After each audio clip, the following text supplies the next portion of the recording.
नमस्कार, मैं हूं जितेंद्र खिलनानी और आप देख रहे हैं हिंदुस्तान मेल न्यूज। अब होगी मुद्दों की बात सच के साथ। चलिए रुख करते हैं देश दुनिया और इंदौर शहर की कुछ बड़ी खबरों की ओर। G20 के बाद अफगानिस्तान को लेकर हुई अंतरराष्ट्रीय बैठक में भी दिखी भारत की वजनदारी।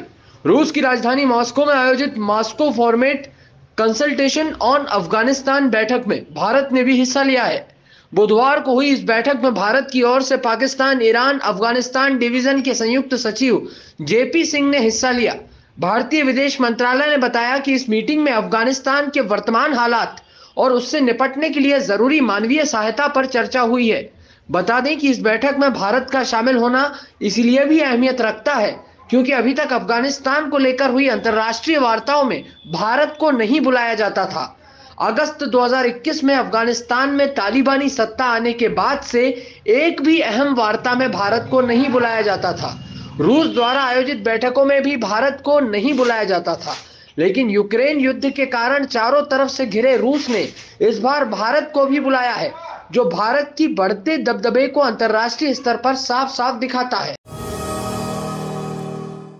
केंद्रीय सड़क परिवहन मंत्री ने सिलीगुड़ी में 1206 करोड़ रुपए की लागत वाली 3 NH परियोजनाओं का किया उद्घाटन और शिलान्यास।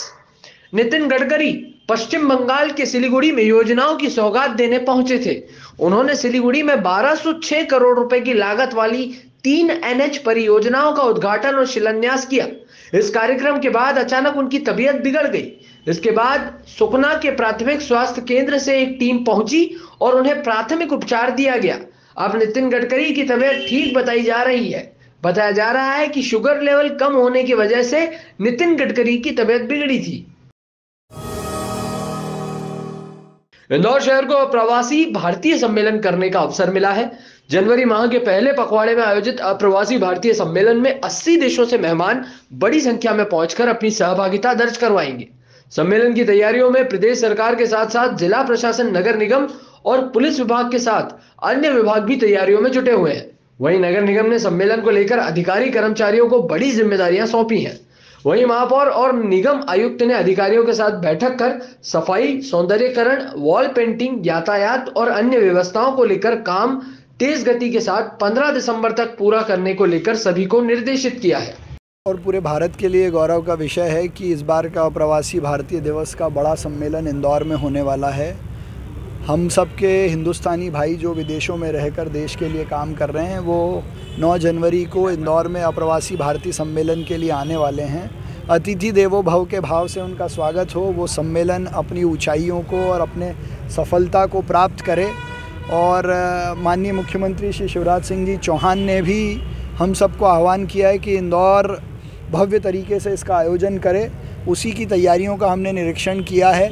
जहाँ कहीं रोडों का ब्यूटिफिकेशन होना है, नालों पे जो अतिक्रमण है उसको हटाना है, जितना सौंदर्यीकरण करके अच्छे से अच्छे तरीके से इंदौर को अंतर्राष्ट्रीय स्तर पर पटल पर दिखाने के लिए काम युद्ध गति पर जारी है। आज सुबह इसी को लेकर मेयर साहब और हम लोगों ने एक बैठक भी की है। बैठक में 2 चीज़ों पे सहमति बनी है। पहला ये कि जो सफाई की टीम है वो अब पूरी ताकत से फील्ड में जुटे, और चूँकि सफाई इंदौर की USP और यही कारण है कि हम इंदौर में प्रवासी भारतीय दिवस होस्ट कर रहे हैं, तो जो भी मेहमान आए उनको सफाई इंदौर की अप टू द मार्क मिलनी चाहिए। दूसरा, जो भी प्रवासी भारतीय दिवस को लेकर के मेंटेनेंस के काम चल रहे हैं, क्योंकि माननीय CM साहब लगातार इसको रिव्यू कर रहे हैं, दिशा निर्देश दे रहे हैं, तो ये सभी काम तय समय सीमा में निपटे।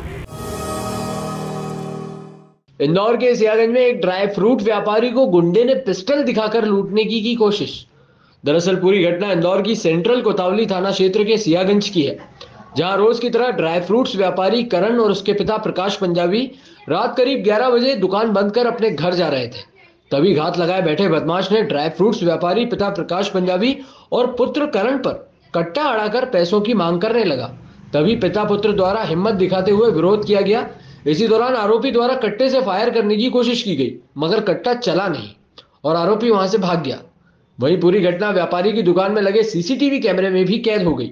वहीं व्यापारी द्वारा पूरे मामले की शिकायत सेंट्रल कोतवाली थाने में की गई है, जहां पुलिस द्वारा CCTV फुटेज के आधार पर आरोपी की तलाश शुरू कर दी गई है।